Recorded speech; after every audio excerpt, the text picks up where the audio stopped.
Hello and a very good evening सभी प्यारे बच्चों का वार्म वेलकम करता हूँ Y T your English shooter पे। आज सेकंड एडिटोरियल द हिंदू का कवर करने वाले हैं। एन एग्जिट ऑफ ब्लस्टर इसका टाइटल है और ये आर्टिकल लिखा गया है अमेरिकी प्रेसिडेंट डोनाल्ड ट्रंप के अपने प्रेसिडेंट की कुर्सी संभालते ही क्लाइमेट पे हुई सारी संधियों से, सारे अग्रीमेंट से हाथ खींच लेने पे। अब अमेरिका इन संधियों का, एग्रीमेंट्स का पार्ट नहीं है। चलिए, क्लास का ऑब्जेक्टिव है बेसिक लेवल से हिंदी मीडियम वालों को इंग्लिश वालों के बराबर लाना, आपकी रीडिंग में, ग्रामर में और वोकैब में। सब कुछ कैसे होगा? क्लास में रीडिंग के साथ में ही ग्रामर वोकैब को कवर करेंगे। चैनल पे नए हैं तो ज़रूर से सब्सक्राइब कर लेना ताकि शाम को 6 बजे आपको क्लासेस का नोटिफिकेशन मिल सके।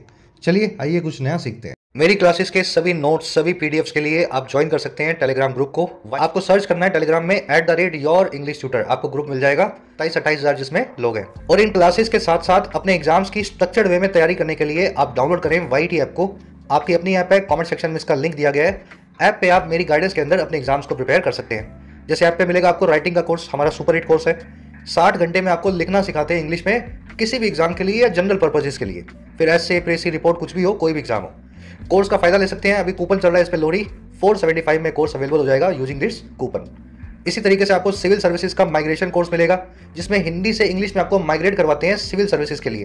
फिर चाहे आंसर राइटिंग हो, एसे राइटिंग हो, प्रेसी हो, है ना, डिस्क्रिप्टिव हो, कुछ भी जो भी आपका इंग्लिश का सी सेट से लेकर के हर एस्पेक्ट इस कोर्स में कवर्ड है for all civil services exams.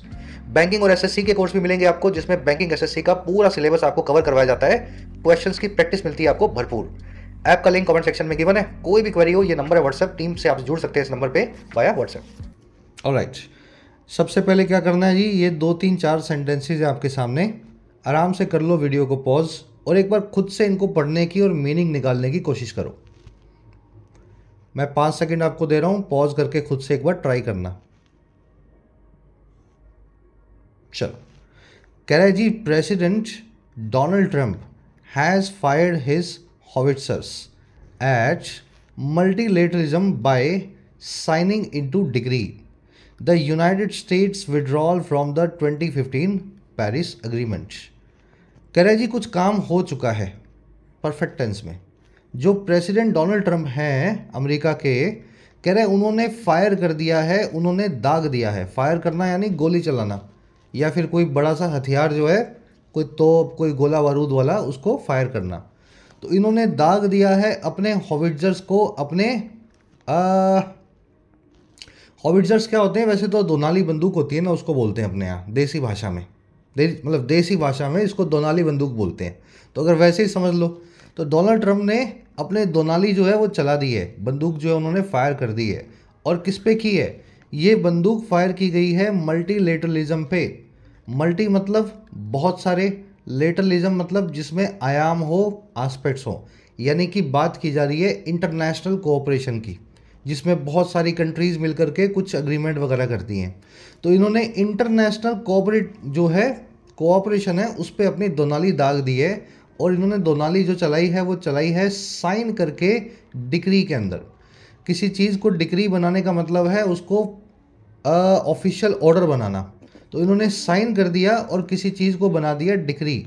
और किसको बनाया? इस पूरी चीज़ को, अमेरिका के विड्रॉल को या फिर बाहर निकल जाने को 2015 के पेरिस एग्रीमेंट से। थोड़ा सा टेढ़ा लग रहा होगा आपको सेंटेंस पढ़ने में। तो एक ऑर्डर था, पहले इन्होंने टाइप किया, उस ऑर्डर में लिखा हुआ था अमेरिका 2015 पेरिस अकॉर्ड का हिस्सा नहीं रहेगा। फिर इस ऑर्डर पे इन्होंने साइन करके इसको डिक्री बना दिया, यानी कि ऑफिशियल बना दिया, ऑफिशियल ऑर्डर। और इस तरीके से जितने भी मल्टीलेटरलिज्म के कंट्रीब्यूशन है अमेरिका के, वहाँ पे इन्होंने अपने हॉविट्जर यानी दोनाली को दाग दिया है। अमेरिका अब किसी भी मल्टीलेटरल बड़ी ऑर्गेनाइजेशन का पार्ट नहीं रहेगा। चलिए, डोनाल्ड ट्रंप सब्जेक्ट है आपके, प्रेसिडेंट लगा हुआ आगे, द का इस्तेमाल नहीं होगा क्योंकि प्रेसिडेंट जो इनका डेजिग्नेशन है उसके साथ में नेम आ चुका है। पता है ना आपको ये बात? वैसे अगर लिखते तो द यूएस प्रेसिडेंट लिख सकते हैं द के साथ, लेकिन डोनाल्ड ट्रंप जब नाम भी साथ में लिख दिया है तब आपको द का इस्तेमाल किसी भी डेजिग्नेशन के साथ, पद के साथ नहीं करना होता। वर्ब इनकी हैज़ फायर्ड, हॉविट्जर मैंने आपको बताया बंदूक को बोलते हैं। मल्टीलेटरलिज्म यानी international cooperation. Sign into degree करना, किसी चीज़ को साइन करके ऑफिशियल ऑर्डर बना देना। चलिए फिर क्या हुआ, कह रहे जी this sets records that are in a class of their own. कह रहे ये जो चीज़ इन्होंने करके दिखाई ना, ये कारनामा, ये करता है सेट ऐसे रिकॉर्ड्स को, ये बनाता है ऐसे रिकॉर्ड्स जो कि दैट हैं एक क्लास में, एक कैटेगरी में अपनी खुद की अलग। ऐसा इन्होंने काम करके दिखाया है कि ऐसा मतलब एक रिकॉर्ड बन गया है कि उसकी अलग ही कैटेगरी है। इस तरह का रिकॉर्ड अमेरिका में कभी बना ही नहीं। अच्छा वो कौन सा रिकॉर्ड है आगे बताएगा।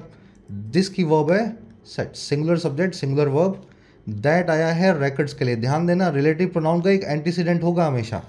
ये दैट हु विच जब भी रिलेटिव प्रोनाउन आते हैं एक एंटीसीडेंट लेकर के आते हैं। इस केस में एंटीसीडेंट है इनका रिकॉर्ड्स।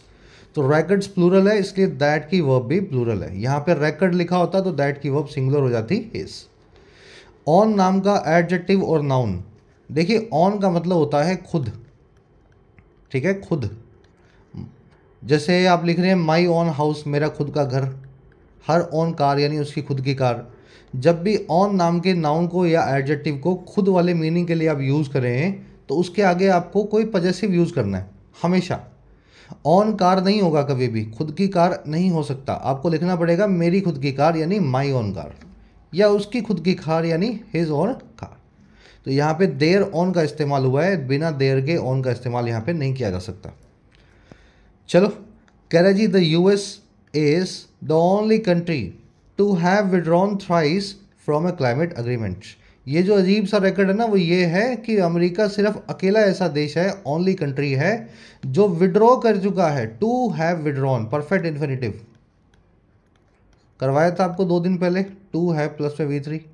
ये अकेला ऐसा कंट्री है जो विड्रॉ कर चुका है थ्राइस यानी 3 दफ़ा एक क्लाइमेट अग्रीमेंट से। और ये कैसे किया इसने, डैश लगा के बता रहे। कह रहा है जी beginning with George W Bush's withdrawal in 2001 from the Kyoto protocol. जो ये शुरुआत हुई थी इस रिकॉर्ड की वो हुई थी जॉर्ज डब्ल्यू बुश के 2001 में विड्रॉल से या हाथ खींच लेने से, क्योटो प्रोटोकॉल से जो जापान में हुआ था। चलिए द यूएस सब्जेक्ट है, इज इसकी वर्ब है, यूएस के आगे द का इस्तेमाल किया जाता है। ऐसी हर कंट्री जिसके नाम में यूनाइटेड लिखा हो, यूएस मतलब यूनाइटेड स्टेट्स, जैसे यूएई या यूनाइटेड अरब एमिरेट्स, ठीक है, ऐसी हर कंट्री जिसके नाम में यूनाइटेड आता हो उसके आगे आपको द लगाना है। या फिर ऐसी हर कंट्री जिसके लास्ट में एस आता हो, जैसे फिलीपींस, नेदरलैंड्स, बहामास, है ना। तो इन सभी कंट्रीज़ के आगे नाम के द लगता है। तो द यूएस वर्ब है इसकी इज। अच्छा to have V3 perfect infinitive है। ये वो कंट्री है जो विड्रॉ कर चुकी है, करेगी नहीं, विड्रॉ करेगी नहीं, विड्रॉ कर चुकी है, काम पहले हो चुका है। तो टू विड्रॉ नहीं लिखूंगा, मैं लिखूंगा टू हैव V3 वर्ब की थर्ड फॉर्म विड्रॉन। तो ये होता है परफेक्ट इन्फिनेटिव का काम, एक ऐसे काम को बताना, एक्शन को बताना जो ऑलरेडी हो चुका है, ठीक है। चलिए इसके बाद क्या हुआ, इसके बाद ये हुआ mister Trump of course sets a new law by being the only president to withdraw from a climate agreement twice. कह रहे फिर जो ट्रंप साहब हैं ऑफ कोर्स ये सेट करते हैं एक नए लॉ को, एक नए निचले आयाम को, बन करके बीइंग हो करके अकेले वो प्रेसिडेंट जो विड्रॉ कर चुके हैं क्लाइमेट अग्रीमेंट से 2 बार। तो एक बार तो इन्होंने किया ही था जॉर्ज बुश ने 2001 में, फिर ट्रंप जब आए थे 2015 में तब भी इन्होंने किया था 15-16 में पेरिस एग्रीमेंट से हाथ खींचे थे इन्होंने, विड्रॉ किया था। और अब 2024 में फिर से 25 में कर रहे हैं। चलिए ट्रंप जो है मिस्टर सब्जेक्ट बन गए, सेट्स इनकी वर्ब है। नया लो मतलब एक निचला आयाम, एक समझ गए ना, एक ऐसा रिकॉर्ड जो बड़ा शर्मनाक हो। चलिए आगे बढ़ते हैं। हॉविट्जर एक नाउन है ना, एक वेपन जो कि बड़े बड़े गोले फेंके, आर्टिलरी इसको बोल सकते हैं, मोटार बोल सकते हैं। The army deployed a howitzer to defend the territory. वैसे ये बहुत इंपॉर्टेंट वर्ड नहीं है, ये अमेरिकन ही यूज़ करते हैं ऐसे वर्ड्स, इनको गन्स वगैरह बहुत पसंद हैं, इनके राइटिंग में भी आपको ऐसे वर्ड्स जो हैं हॉविट्जर जैसे दिखेंगे। चलिए आओ नेक्स्ट पैराग्राफ पे।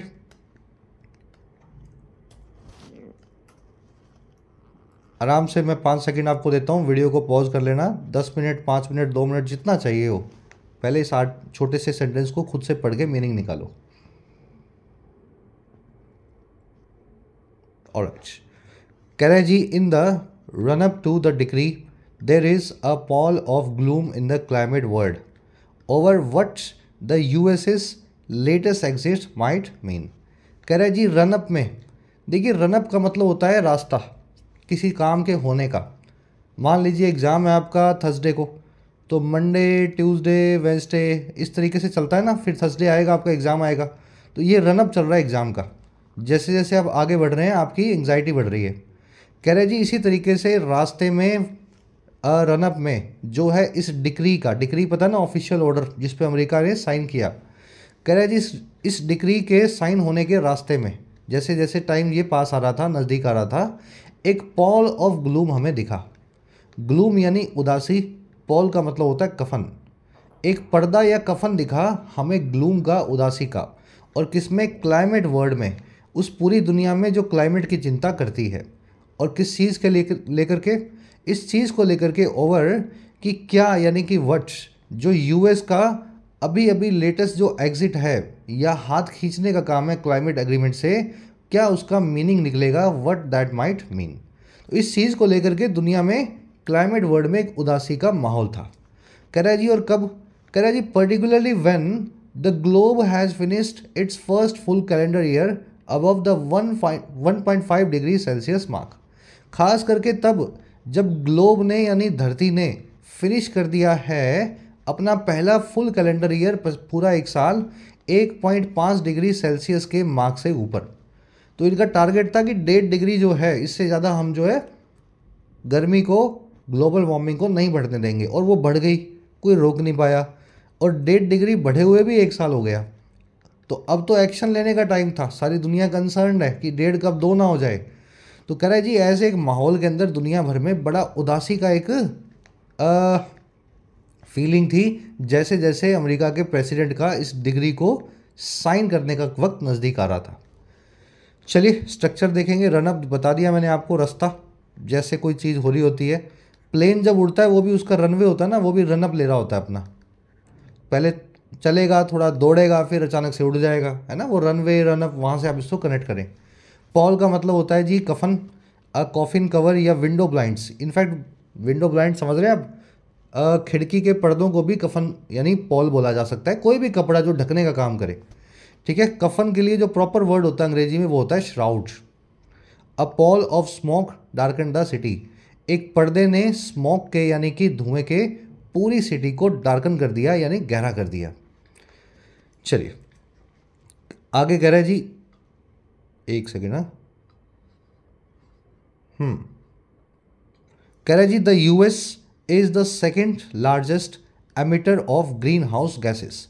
अमेरिका जो है वो सेकेंड लार्जेस्ट एमिटर है। देखिए एमिटर होना यानी एमिट करने वाला, और एमिट का मतलब होता है छोड़ना, धुआं वगैरह, है ना, इस तरह से। तो दुनिया का सबसे दूसरा बड़ा धुआं छोड़ने वाला एमिटर है, ग्रीन हाउस गैसेस छोड़ने वाला, यानी कि America. Again the US subject है, इज इसकी वर्ब है। सेकेंड लार्जेस्ट द लगेगा, the first, the second, the third.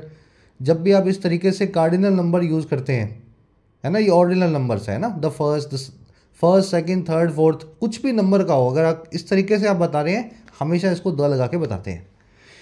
चलिए कह रहे जी by virtue of being the most powerful economy it has arrogated to itself the mantle of global leadership in addressing climate change. कह रहे जी by virtue of, by virtue of को आसान भाषा में बोलते हैं बिकॉज ऑफ बीइंग, होने के नाते। बाय वर्च्यू ऑफ बीइंग यानी होने के नाते। ठीक है, इसको बिकॉज ऑफ समझ लो। कह रहे जी होने के नाते, बाय वर्च्यू ऑफ बीइंग, सबसे ज़्यादा पावरफुल इकॉनमी दुनिया की, इसने यानी अमेरिका ने एरोगेट कर लिया है खुद को। एरोगेट करना यानी किसी ऐसी चीज़ को हथियाने की कोशिश करना जो आपका राइट नहीं है। आपको लगा कि ये मैं ले लूँ, मैं उठा ली सबसे, है ना, गुंडागर्दी करके, दादागिरी करके। तो कह रहा है जी दुनिया की सबसे पावरफुल इकॉनमी होने के नाते, सबसे ज़्यादा पैसा होने के नाते अमेरिका ने खुद को एरोगेट कर लिया है इस मेंटल को, इस लबादे को। मेंटल होता है एक जो प्रोफेसर्स पहनते हैं, डॉक्टर्स पहनते हैं, है ना, कोई बड़ा सा ओवरकोट जिसको पहना हुआ देख करके आपको पता लगे कि ये आदमी अथॉरिटी का आदमी है।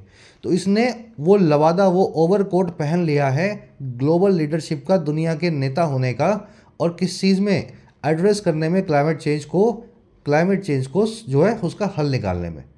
तो अमेरिका क्या बोलता है, मैं सबसे पावरफुल इकोनॉमी हूँ, तो मुझे ही लीडर बनाओ तुम हर जगह। क्लाइमेट चेंज है तो तब भी मैं ही बताऊंगा क्या करना है। तो इसने ही ये सारे एग्रीमेंट करवाए थे। अब अमेरिका का प्रेसिडेंट ही इन एग्रीमेंट से हाथ खींच रहा है। चलिए, बाय वर्च्यू ऑफ एक नया फ्रेज है, इसको आप बिकॉज ऑफ बोल देंगे तो ज़्यादा आपको समझ में आएगा, ठीक है ना।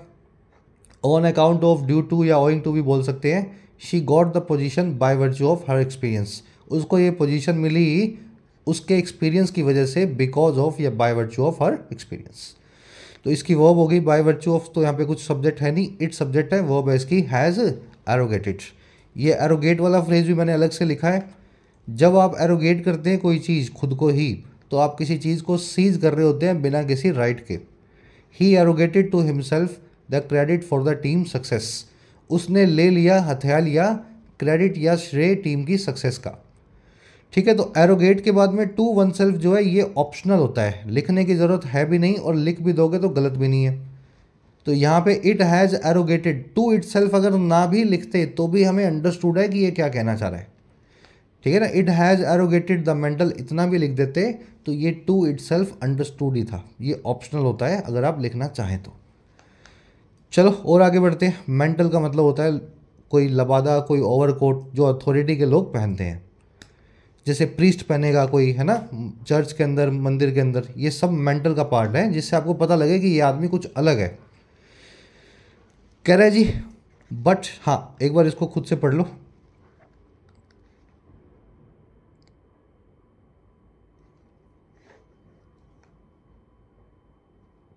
चलो, कह रहे जी but now that the leader has had the spottiest track record of keeping to the terms of a significant agreement.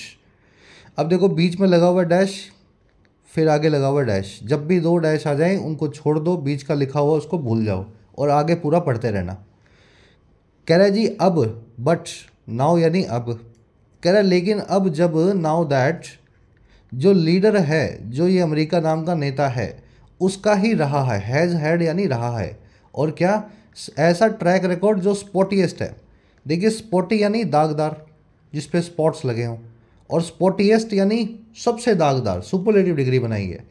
कह रहा है जी अब जब इसी लीडर के ही जो रिकॉर्ड है या ट्रैक रिकॉर्ड है, जब वो स्पॉटियस दिख रहे हैं हमें, सबसे दागदार दिख रहे हैं, और किस मामले में, ये रिकॉर्ड है कीप टू करने का, बनाए रखने का, फॉलो करने का, टर्म्स को या कंडीशंस को, एक बड़े सिग्निफिकेंट एग्रीमेंट की। तो अब जब पता लगा हमें अमेरिका के बातों में कुछ दम नहीं है, तो फिर हुआ क्या, अब ये बीच का छोड़ रहा हूँ। कह रहे जी तो फिर perhaps it is time for the rest of the world to reassess America's role in addressing climate change.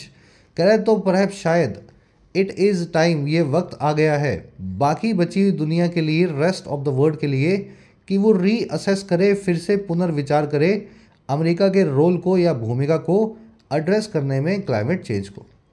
तो हमें पता लगा कि अमेरिका तो खुद का नेता बन के बैठा था खुद से ही, और अब जब काम की बारी आई तो इसने नेतागिरी छोड़ दी, पीछे हट गया। इसका ट्रैक रिकॉर्ड जो है बड़ा, सबसे खराब ट्रैक रिकॉर्ड है, दागदार, कि ये कोई भी बड़ा एग्रीमेंट करता है तो उसकी टर्म्स को कीप टू नहीं करता है, उसको बना के नहीं रखता है। तो कह रहे फिर अब वक्त आ गया बाकी दुनिया के लिए कि अमेरिका को भुला दें और आगे बढ़ जाएं, अमेरिका के रोल को रीअसेस करें कि क्लाइमेट चेंज में अमेरिका से क्या एक्सपेक्ट करना चाहिए। अब बीच में देख लो इस एग्रीमेंट के लिए क्या लिखा हुआ है। कह रहा है जी one whose rule book the US played a major role in planning. ये एक ऐसा सिग्निफिकेंट एग्रीमेंट था, पेरिस क्लाइमेट अकॉर्ड 2015 वाला। ये एक ऐसा था जिसकी जो रूल बुक थी, इस पूरे एग्रीमेंट की जो टर्म्स एंड कंडीशन थी, उसको अमेरिका ने प्ले किया था बड़ा एक रोल कंपाइल करने में या बनाने में। तो ये एक ऐसे एग्रीमेंट से भागे हैं जो इन्होंने खुद ही मेहनत करके बनाया था, दुनिया से साइन करवाए थे। समझ गए।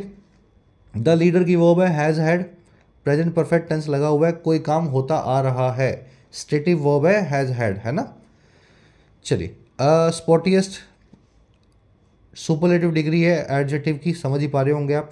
कीप टू द टर्म्स करना, किसी चीज़ की टर्म्स एंड कंडीशंस को सख्ती से फॉलो करना। द यूएस की वर्ब है प्लेड, इट की वर्ब है इट इज़ टाइम, ये पूरा फ्रेज आप जानते हैं।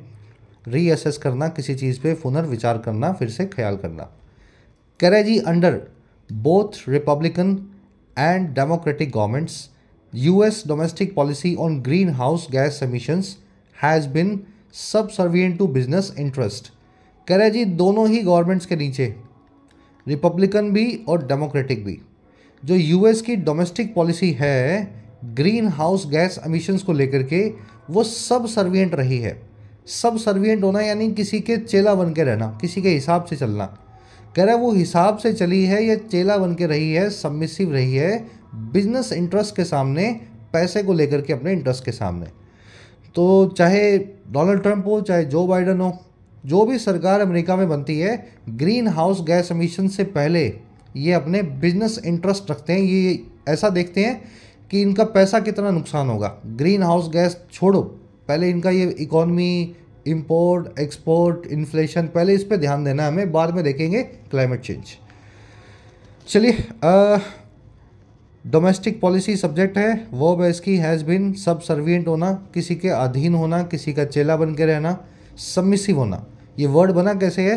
सर्वेंट आपने पता होगा आपको, नौकर, सब मतलब नीचे। When you are subservient to somebody, आप उसके नौकर की बन के काम कर रहे हैं, आप उसके हिसाब से चल रहे हैं, समझ पा रहे हैं? स्लेविश मैनर में, सबमिसिव मैनर में काम कर रहे हैं। The government was accuse of being subservient to corporates, सरकार पे आरोप लगे थे, सरकार अक्यूज़ हुई थी नौकर बनने की या फिर सर्वेंट बन के काम करने की कॉरपोरेट्स का, बिजनेस घरानों का। सब सर्विएंट के बाद में टू लगाएं, जिसके भी आप नौकर बन के काम करना चाह रहे हैं। फिर क्या हुआ?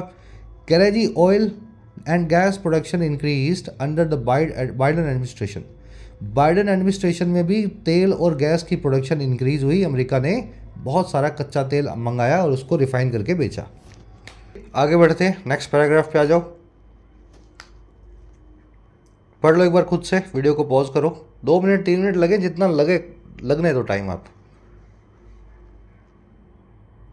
ऑलराइट, कह रहे the US remains the world's largest crude oil producer. America जो है क्रूड ऑयल का सबसे बड़ा प्रोड्यूसर बना हुआ है दुनिया में। Achieving record production in 2023, achieve करते हुए रिकॉर्ड प्रोडक्शन को सन 2023 में। यूएस सब्जेक्ट है अगेन, रिमेन्स इसकी वर्ब है। अचीविंग यहाँ पे प्रेजेंट पार्टिसिपल साइमल्टेनियस एक्शन है। जब ये सबसे बड़ा प्रोड्यूसर बना तब ये अचीव कर रहा था इस रिकॉर्ड को, है ना? ये काम साथ साथ हो रहा था, इसलिए वर्ब के आईएनजी फॉर्म में बताया गया है।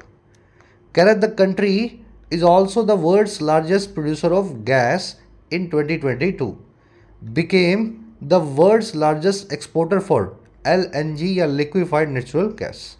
कह रहे जी जो कंट्री जो है ये दुनिया का सबसे बड़ा, वर्ल्ड्स लार्जेस्ट गैस का भी प्रोड्यूसर है, लिक्विड जो है जो नेचुरल गैस का, है ना, एलएनजी इसको बोलते हैं। और कह रहे 2022 में ये बन गया दुनिया का सबसे बड़ा एक्सपोर्टर भी एलएनजी गैस का। तो नेचुरल गैस भी अमेरिका में सबसे ज़्यादा बनती है और दुनिया भर में एक्सपोर्ट होती है। ये क्लाइमेट चेंज की बातें करते हैं, लेकिन अपने देश में खूब कच्चा तेल रिफाइन करके एक्सपोर्ट करके, प्रोड्यूस करके एक्सपोर्ट करते हैं। चलिए, द कंट्री सब्जेक्ट है, इज इसकी वर्ब है, दूसरी वर्ब है became. It is the largest producer and it became the largest exporter इन 2022। ठीक है, 2 वर्ब्स हैं एक ही सब्जेक्ट की। चलिए, एलएनजी की फुल फॉर्म आपके सामने दी गई है। कह रहा है mister Trump has only committed to add on to this already substantial base.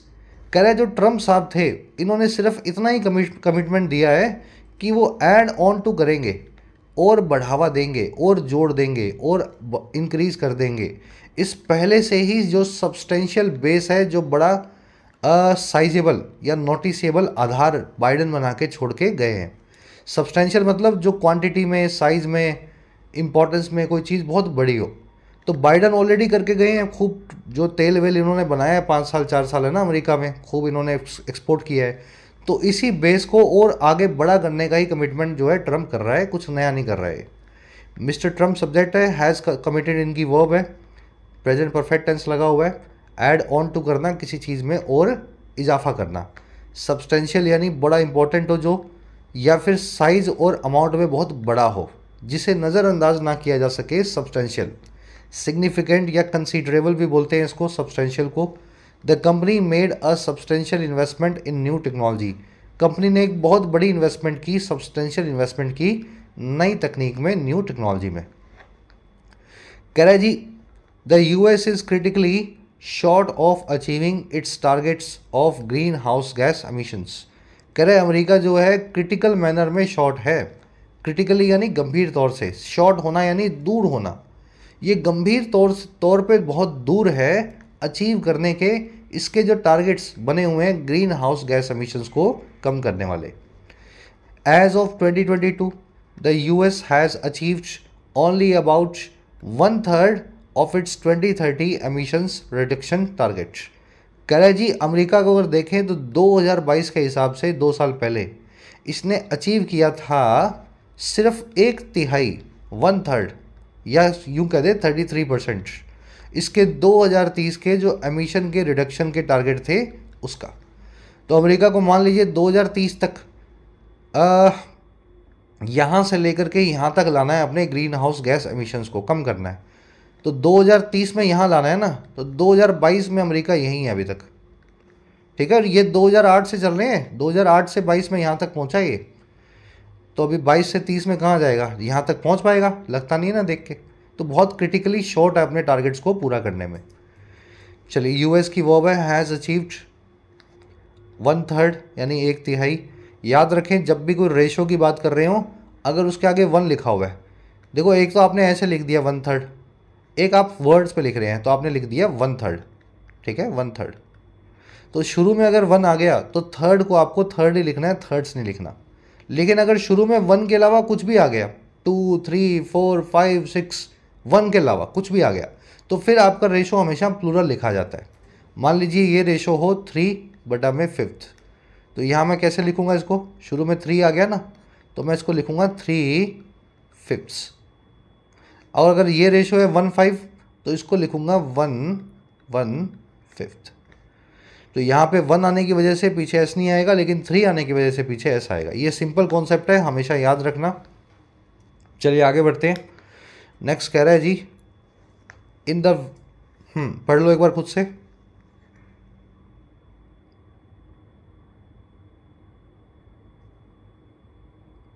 चलो कह रहा है जी in the last weeks of his presidency Mister Biden increased the USA's emission reduction commitments to 61 to 66% of 2005 levels by 2035। कह रहा है जी आखिरी कुछ हफ्तों में, लास्ट वीक्स में, अपनी प्रेसिडेंसीज के या अपने राष्ट्रपति के कार्यकाल के बाइडन साहब ने इंक्रीज कर दिया अमेरिका के एमिशन को रिडक्शन करने के कमिटमेंट्स को। एमिशन यानी धुआं, रिडक्शन यानी कमी करना, कमिटमेंट यानी वादा। तो एमिशन कम करने के वादों को कर दिया इन्होंने इंक्रीज, और कहाँ पे 61 से 66% पे ले आए 2005 लेवल का 2035 तक। तो पहले इनको 100% करना होगा मान लो 2030 तक, वो इनसे हो नहीं पा रहा तो इन्होंने बोला 100 नहीं करेंगे, 61 से 65 करेंगे, और 30 में नहीं करेंगे, 2035 में करेंगे। तो ये अपना जो टारगेट है उसको आगे से आगे खिसका के गए हैं बाइडेन साहब रिटायर होने से पहले। चलिए प्रेसिडेंट बाइडेन जो हैं वर्ब इनकी इंक्रीज्ड। कह रहा है जी this two calculation suggest will be insufficient to meet a 1.5 degree Celsius target. कह रहे ये चीज़ भी कैलकुलेशंस ऐसा सजेस्ट करती हैं इनसफिशिएंट होगा मीट करने में उस टारगेट को जो है 1.5 डिग्री सेल्सियस का। ये जो करके गए हैं बाइडन, ये भी लगता नहीं है इससे दुनिया में 1.5 डिग्री तक हमें अपना जो रोक के रखना है ग्लोबल वार्मिंग को 1.5 डिग्री, उसको हम रोक पाएंगे, है ना। इनसफिशिएंट लगता है देखने में। कह रहा है जी private capital propping up renewable energy has grown exponentially since Mr. Bush and is now too substantial for Mr. Trump and his financial backers to ignore। कह रहे जो प्राइवेट कैपिटल है यानी कि यूं कह दें आम आदमी का जो पैसा है, कॉरपोरेट घरानों का जो पैसा है, और वो कैपिटल जो प्रॉप अप कर रही है, जो सहारा दे के खड़ी है। प्रॉप अप करना, किसी चीज़ को गिरने से बचाना, उसको सहारा देना। और किसको? रिन्यूएबल एनर्जी को, ग्रीन एनर्जी को। कह रहा है ये सारी जो प्राइवेट कैपिटल है जो सोलर एनर्जी में, विंड एनर्जी में, है ना, न्यूक्लियर एनर्जी में लग चुकी है, ये ग्रो कर चुकी है कई गुना एक्सपोनेंशियली। और कब से? मिस्टर बुश के टाइम से। तो 2000 के आसपास जो बुश हुआ करते थे, तब से अब तक 24 साल में बहुत सारा पैसा इन रिन्यूएबल एनर्जी में लग चुका है।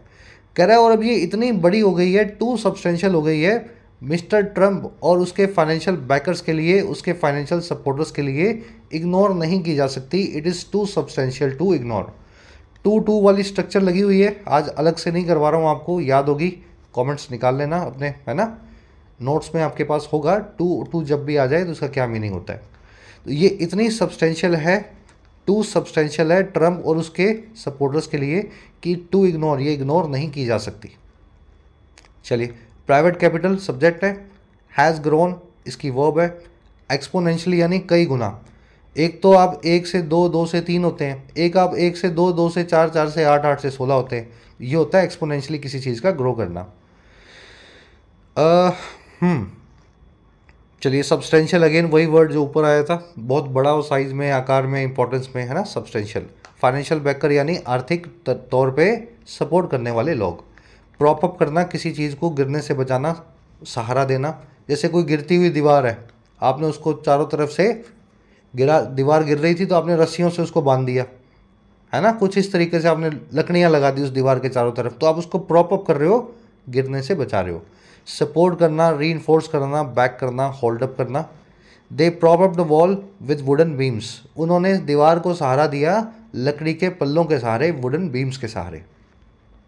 चलिए आगे बढ़े, और कुछ देखने वाला था क्या इसमें, मैं सोच रहा था।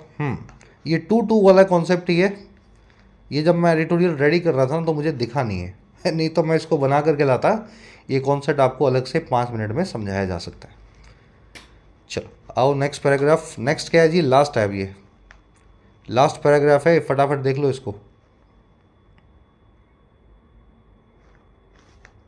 खुद से पढ़ना एक बार। चलो, कह रहा है जी, while it will take a year for the exit to be formalised, it is likely that the US's behind the scenes engagement, especially at the next climate meet or COP30 in Brazil in November 25 will continue। कह रहा जी, जहाँ इस चीज़ में लगेगा 1 साल, it will take a year, इस exit को formalize होने में, अमेरिका के विड्रॉ करने को, हाथ खींचने को औपचारिक बनाने में 1 साल में साइन वाइन करेंगे अमेरिका वाले सब, है ना, कागज़ों पे, तब जाके बाहर निकलेंगे। कह रहे जहाँ 1 साल लगेगा वहाँ ये ज़रूर बात लाइकली है, संभावित है कि अमेरिका का जो है बिहाइंड द सीन्स इंगेजमेंट है, पर्दे के पीछे से जो इनकी कार्रवाई है, कह रहे वो कंटिन्यू करेगी, वो जारी रहेगी। अब ये बीच में जो लिखा हुआ है इसको अलग कर दो, इसको पढ़ लो अलग से। ये इंगेजमेंट कहाँ होगी? खास करके अगली क्लाइमेट मीट में जो COP30 है, कॉन्फ्रेंस ऑफ पार्टी 30, जो कॉन्फ्रेंस है ब्राज़ील में जो होने वाली है नवंबर 2025 में। तो अमेरिका पर्दे के पीछे से ज़रूर है ना अपना थोड़ा बहुत इन्फ्लुएंस डालता रहेगा, बाकी 1 साल में ये पूरे तरीके से साइन वाइन करके इनका सिस्टम, मतलब क्लाइमेट एग्रीमेंट से ये बाहर जो है आ जाएंगे।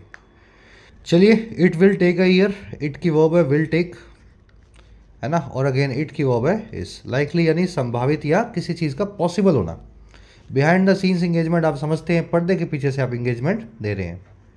कह रहे the politics of mister Trump suggest that he is not averse to running with the hare and hunting with the hounds।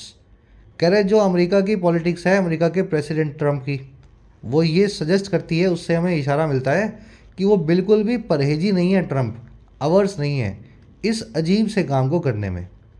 Hours का मतलब होता है परहेजी होना किसी चीज़ को लेकर के, और ये अजीब सा काम क्या होता है? Running with hare, hunting with the hounds. देखिए, हेयर का मतलब खरगोश, हाउंड मतलब कुत्ता। जंगल में कुछ कुत्ते हैं 5 जो किसी खरगोश के पीछे, जो है हेयर के पीछे भाग रहे हैं। अब आप एक ऐसे जानवर हो, या तो हेयर का साथ दोगे या कुत्तों का साथ दोगे, लेकिन आप दोगले जानवर हो। आपने जो कुत्ते जो हैं इनके साथ में भी भाग लिया खरगोश के पीछे थोड़ी देर इसका शिकार करने, और थोड़ी देर खरगोश के साथ भी भाग लिया कुत्तों से बचते हुए। तो एक ऐसे आदमी आप डबल क्रॉस करते हो, बार बार दल बदलू हो, पलटू हो आप, है ना, क्या बोलते हैं उसको, बैंगन बोलते हैं ना, थाली वाला बैंगन। तो कह रहे जी पॉलिटिक्स अमेरिका के प्रेसिडेंट की ऐसी है, देख के हमें पता लगता है कि वो बिल्कुल भी परहेजी नहीं है थाली का बैंगन बनने में। चलिए, द पॉलिटिक्स सब्जेक्ट है, वर्ब है इसकी सजेस्ट, ही की वर्ब है इस, एवर्स होना, किसी चीज़ से परहेजी होना, किसी चीज़ से डिसलाइकिंग रखना, दूर रहना। एवर्स के बाद में टू लग करके वर्ब की आईएनजी फॉर्म का इस्तेमाल होता है या फिर किसी नाउन का। She is averse to taking unnecessary risk, वो बहुत परहेजी है, एवर्स है अननेसेसरी रिस्क को लेने में। तो टू प्लस में वर्ब की आईएनजी फॉर्म। कल ये कॉन्सेप्ट आपको करवाया था ना, सारे वो फ्रेज जिसमें टू के बाद में नाउन या वर्ब की आईएनजी फॉर्म आती है, की टू, एवर्स टू भी उसी लिस्ट में आपको मिलेगा। चलिए, run with the hare and hunting with the hounds आपको दिखा दिया मैंने। कुछ इस तरीके से काम करना कि आप दोनों तरफ से माल कमा रहे हो, अपोजिंग साइड से एक कॉन्फ्लिक्ट के अंदर उन दोनों साइड्स को सपोर्ट करके अपना बेनिफिट निकाल रहे हो। चलिए, रैप अप करें क्लास को। आज लाइट था आर्टिकल पढ़ने में, कभी कभी ऐसे आर्टिकल्स भी आएंगे जिसमें आपको बहुत ज़्यादा ट्रबल नहीं आएगी पढ़ने में ना, आज वैसा ही आर्टिकल था। फटाफट एक रिवीजन ले लो। हॉविट्जर ये अमेरिकन वर्ड है, एक बहुत कम यूज़ होगा हमारी इंग्लिश में। बड़ी सी बंदूक को बोलते हैं हॉविट्जर, दोनाली को। पॉल का मतलब होता है बड़ा सा कपड़ा या पर्दा, या फिर कफन बोल सकते हैं। श्राउड जो है कफन के लिए प्रॉपर वर्ड है अंग्रेजी में। पॉल और श्राउड एक दूसरे के सिनोनिम्स हैं। बाय वर्च्यू ऑफ मतलब होने की वजह से, इसको बिकॉज ऑफ भी बोल सकते हैं, ऑन अकाउंट ऑफ या थैंक्स टू भी बोला जाता है। ये फ्रेज भी आपने देखा होगा बहुत बार, थैंक्स टू, है ना। She got the position thanks to या by virtue of her experience, उसको पोजीशन मिली ही अपने एक्सपीरियंस की वजह से, बिकॉज ऑफ। अगला जो वर्ड है अपने पास वो है जी एरोगेट। इसमें टू वन सेल्फ जो है ये ऑप्शनल होता है, लिखो तो लिखो, नहीं लिखो तो मत लिखो। मतलब है इसका किसी चीज़ को हथिया लेना बिना किसी राइट के। आपको लगा मुझे चाहिए तो आपने उसको ले लिया, एरोगेट कर लिया उस चीज़ को, वन सेल्फ, है ना। सब सर्वेंट, किसी का सर्वेंट बन के सब उसके नीचे रहना, किसी के हिसाब से चलना, सबमिसिव होकर के। सब्सटेंशियल यानी जो आकार में, मात्रा में, साइज में, इंपॉर्टेंस में बहुत बड़ा हो, या फिर जिसको नज़रअंदाज ना किया जा सके, जो कंसीडरेबल हो। ये सारे अपने वर्ड्स थे आज के। प्रॉप अप करना, किसी चीज़ को सहारा देना, जैसे गिरती हुई दीवार को आपने लकड़ी के पल्ले लगा के उसको संभाल के गिरने से बचाया, तो ये कर दिया आपने उसको प्रॉप अप। एवर्स के बाद में टू लगेगा और वर्ब की आईएनजी फॉर्म लगेगी जिस चीज़ के लिए भी आपकी डिसलाइकिंग है या परहेज आप करते हैं। और ये आप कर रहे हैं run with the hare and hunt with the hounds, कुत्ते के साथ भाग करके शिकार भी कर लिया और खरगोश के साथ भाग करके अपने आप को बचाने की एक्टिंग भी कर ली। तो दोनों तरफ से आप बेनिफिट कमा रहे हैं, किसी भी कॉन्फ्लिक्ट में फ़ायदा ले रहे हैं। अब आते हैं अपने क्विज़ पे। कैसा लगा आज का आर्टिकल? जल्दी से क्विज़ को सॉल्व करो भाई। सेंट्रल थीम क्या है इस आर्टिकल की? एक सेंटेंस में अगर इसको बताना हो तो वो सेंटेंस क्या बनेगा?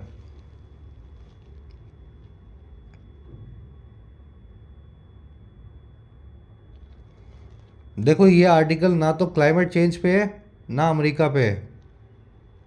ये आर्टिकल लिखा हुआ है अमेरिका की क्लाइमेट चेंज की पॉलिसी पे, कि इससे दुनिया को कितनी मुश्किलों का सामना करना होगा आने वाले वक्त में, ग्लोबल रेपरकशंस क्या होंगी जो अमेरिका बार बार ऐसे एग्रीमेंट से विड्रॉ करता है। ठीक है, बी आंसर बनेगा फर्स्ट में। करे जी, इन चारों में से कौन सी चीज़ इस आर्टिकल के हिसाब से सही है जो बाइडेन एडमिनिस्ट्रेशन के वक्त हुई थी?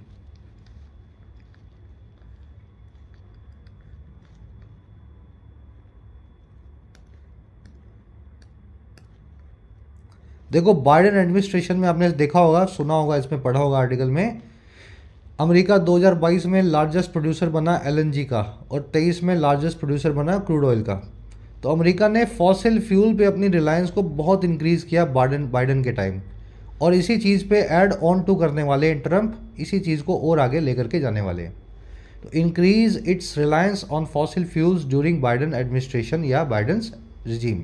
ठीक है, ये कट एमिशंस नहीं किए, रिन्यूएबल एनर्जी पे रिलाई बिल्कुल भी नहीं किया, क्लाइमेट चेंज टारगेट्स में सिग्निफिकेंट प्रोग्रेस भी नहीं की, बल्कि इन्होंने उल्टा किया, वो प्रोग्रेस कम करके 2035 तक उन्होंने 30 को खींच दिया, 65% पे ले आए 100 की जगह।